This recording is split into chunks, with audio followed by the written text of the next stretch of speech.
Today I am very excited to welcome Calum Best.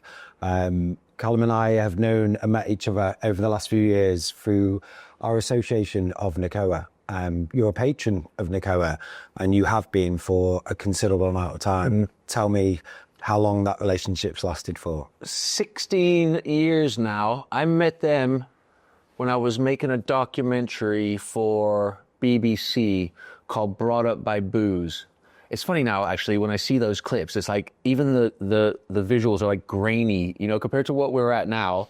I think to myself, God, that was so long ago that the footage is like this grainy footage. But we met, I was really quite privileged to work with this company called True Vision. They're like this independent film company that made stuff, you know, touching on, you know, world hunger and cancer and all these different, like really heavy hitting topics, you know.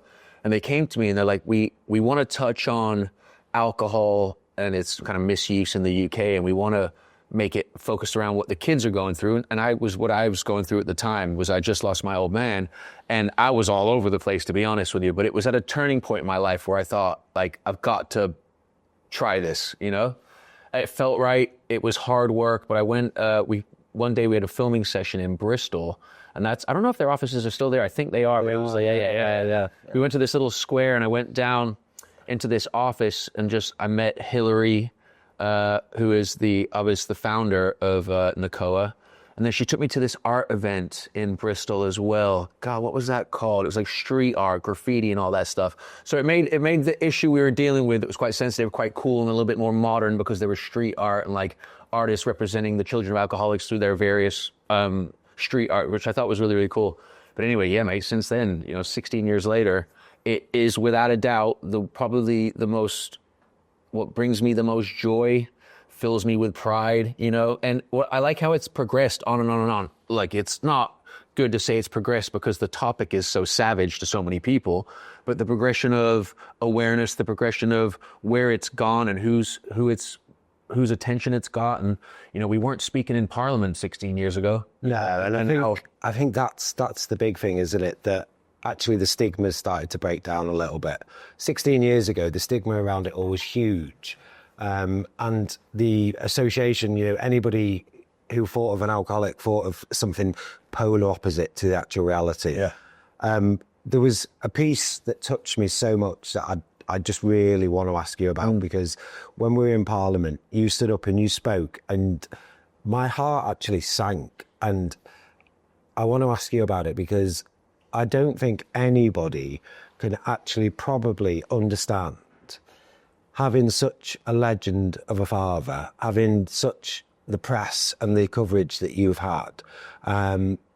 That small little boy was a child of an alcoholic. And that small little boy that you were must have not known where to turn, what to do, how to feel. Yeah. Because you had not just the alcoholism, but you had the celebrity, the lifestyle, everybody, you know, looking in from the outside, the amount of confusion, you know. No wonder I'm so fucked up. No, I get. No, but yeah. Okay, so you say, you know, we say it in jest, but let's be honest. Yeah. Okay, just going through the alcoholism as one part is trauma enough. Let alone then you think about the actual celebrity status of your dad, the legendary status of your dad. You know, everybody who basically wants to speak to you, wants to speak about your dad. You know, basically it's almost like the little boy, you know, inside you, you know, who was taking care of the little boy? Yeah. You know, the traumatized, the boy who'd gone through so much, you know.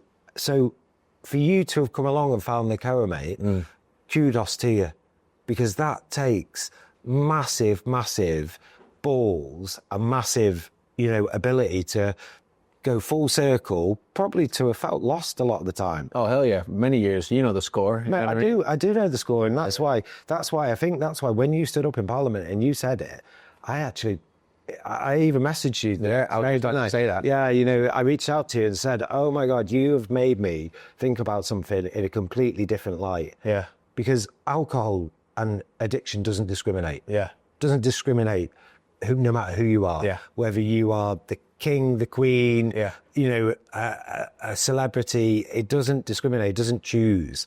And whoever ends up, you know, down that path has children, has loved ones, has family, has friends, and it's a massive ripple effect. So, yeah, it just really touched me. And I guess, you know, you must have been through a lot. I mean, I appreciate that. And one thing I will say, which I admired a lot about you, is that after that day at Parliament, you messaged me to say, you know, you never put those two things together of the, you know, being in the situation you were with alcohol in the family, but also the other situation of having the spotlight on you because your father was so adored, you know? So I totally understand it. And if I'm honest with you, brother, for a long time that screwed me up. But this is what's so beautiful, but also so weird at the same time, is that I share that kind of thing in that space because it's like a safe space, you know?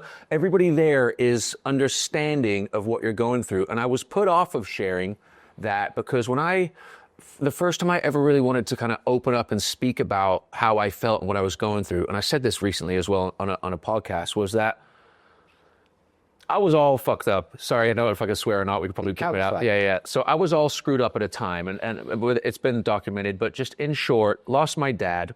So I partied a bit, enjoyed myself, nothing too bad. Hoping to build a relationship with my dad for many, many years, probably my whole life, to be fair. Then my dad died. When he died, I lost my way, and I actually said, screw the world. I actually remember saying, fuck the world. I'm just going to not give a shit anymore because I didn't really care anymore. And it was an intentional outward, screw you. Yeah. And then pushing back, rebelling against it. Completely. Because I felt disappointed, I felt upset, I felt annoyed, all these things you go through when alcohol is taking over some part of your life or your family member, like it did with my old man. But then there's this flip side of, oh my God, I love him. Oh my God, I know that he meant well. Oh my God, he was such a charming, witty, charismatic, good man when he was on. But the flip side was, and nobody will understand unless they've been in it, and that's no disrespect to anybody, but unless you live it, you don't really get it. And especially because George was so loved by so many, that if you spoke ill of George, it was like you have, you know, shot someone's dog. You know what I mean? Because there's a lot of people that idolize my old man, like I do. And even now at 45, I have to get that point across. So it's not, tarnishing it. I'm also loving it as well. So in short, I guess the point is that I wanted to share what I was going through, and for people that were interested to understand how I felt about being the son of an alcoholic. That was more of my goal than it was about being the son of an icon at the time, because that's why I was quite screwed up, I felt. Obviously, you take responsibility for yourself, and you change your own ways, and you make your own path, which I've learned later in life, right? I learned... It takes time, though. No, without a doubt. And when you go through trauma of losing a parent at a young age, it can take some time to get through it, you know? Yeah. So you get that. So sorry, mate, just to answer the question, you know, when you share something... I feel in this sector of alcoholism and addiction and kids that are dealing with alcoholic parents, it's tough enough, yeah? Because there's a huge stigma, and we're a drinking culture, and no one really wants to accept it because nobody wants to be embarrassed or shy or mortified about dissing their loved ones. But, you know, there's a lot of kids that are going through it, and it's screwing them up because they got nowhere to turn. So I openly spoke about it one time, and I put it in a book, and I was so glad of it. When it got out of me, I was like, oh, thank goodness, I feel better. I hope that people receive this well. They didn't receive it well. It was literally shot down for shit. I remember as soon as it came out, some news writers or some sports writers are like, how dare he, disrespect this icon, disrespect this legend. And I'm like, I'm not intentionally disrespecting the guy that you call, you know, your hero or your icon or the best footballer in the world, because I think those things as well. I'm sharing what I went through because you have a certain view on me. Sorry, this is real kind of me. No, it's not, because I actually think it's so important that actually people need to take a step back and actually realise how much that will have affected you. Yeah. Thank you. And I appreciate you asking, because it's not often I speak about it, and I don't speak about it even at this age, because when I did, it wasn't received well. It was received well by the group that have been through it, the group that understand with a little bit more empathy, a little bit more sympathy, a little bit more understanding.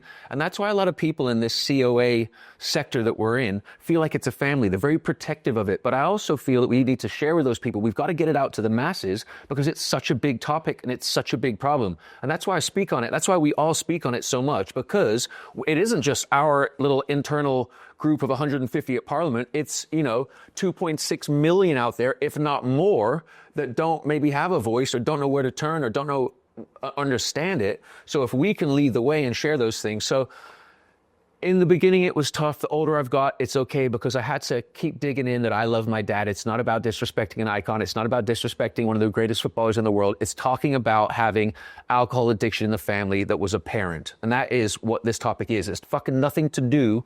I'm glad I have the platform because my dad who is, and I don't take away anything from that. I'm very blessed with that thing.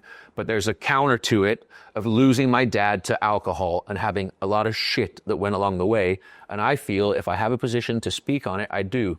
But not many times do people understand because it's more looked at as an iconic father who's a hero than it is an addicted father who had a son. And that's where I'm in recovery. I'm an alcoholic. And that's where I understand where alcoholism takes you to. And I've got a son who's 20 years old and he is my best friend. Class. But at the height of my addiction, he couldn't get me out of it. Yeah. I couldn't do it for him, couldn't do it for anybody else. I couldn't. And nothing else mattered to me. Yeah. Did it mean I didn't love my son? Yeah. No, it did not. Yeah. Did it mean I didn't love my family? No, it did not. My addiction was that strong, that evil. It took over everything else. Nothing else mattered to me. Completely. And that is where people, do not understand that you can be, once something takes over you to that point, it's almost like everything else in the world. It doesn't matter what you've got, doesn't matter who you are. It's basically, it takes over, and it doesn't mean that you don't love other people. It doesn't mean that you aren't the best person when you're not drinking, when you're not using. And that's what people need to understand. And people need to understand that you went through a lot. Doesn't matter who your dad was.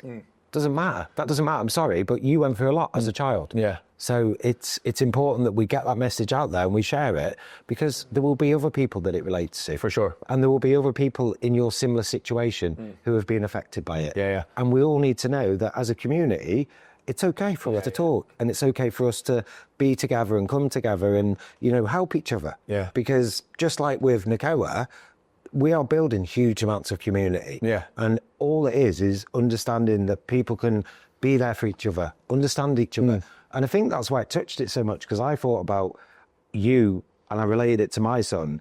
And I know he was at the end of his tether with me, and he couldn't, and he was. I totally get it. He was. And there's this real catch as well, where it's like, the illness that is addiction. If I was to go to my old man and be like, can you stop drinking? His illness, his addiction would have been like, that is your enemy. Yeah. Do not speak to that man. You come over here. We'll take care of you over here. Head down to the Feeney and let's just make everything okay. Exactly. Oh, he wants you to have a good time. No, he's the enemy. Don't talk to him. You have to learn that one. And then another really crazy one that I've heard about was wet brain. I remember hearing this years and years ago, is that when you continually keep your brain in this wetness puddle of alcohol, and I'm not preaching sobriety because I still enjoy a drink here and there, although I do think to myself, I probably, actually 99%, would probably be more productive, healthier, happier, if I cut it completely out. But I'm very lucky and very blessed. I've found this beautiful balance at life, at where I'm at right now. That's great. And that might change, who knows? But right now, it is what it is. But I do know that this thing called wet brain, where, if you're having a drink on a weekend and all of a sudden your brain's sitting in the booze, 2 days later, while it's still sitting in it, it's not completely dried out yet, your brain will go, oh, it's a good idea to have another one. And you keep your brain wet, you will keep drinking and drinking and drinking. And the only way you don't is if you dry that thing out and you don't have that wet brain anymore, Random analogy, but I really, really like that one, because I remember thinking to myself, why am I keep making bad decisions I still make bad decisions now, to be honest with you. But when I was younger, I kept making bad decisions, and I just, and I remember it was because I kept choosing to drink and drink and drink, but luckily, you can figure out, sometimes you can figure out a way out. Sorry, just to wrap up that one real quick. My situation was unique because my father was an icon to many. The other side isn't unique. Children of alcoholics is very common, and it's all over the place, and that's why we speak about these things. You speak a lot about addiction because you've been through it and now gone sober. But together, I choose talk about the children of alcoholics because I understand it being a kid of one. Yeah. So no matter what the people think about my old man, all I know is that I love him. So anything I speak about isn't a diss to him. It's to share the bigger picture that is there are all these kids out there going through it and they probably need help or some sort of guidance. Good man. My pleasure, brother. Mom. Yes, man. Pleasure.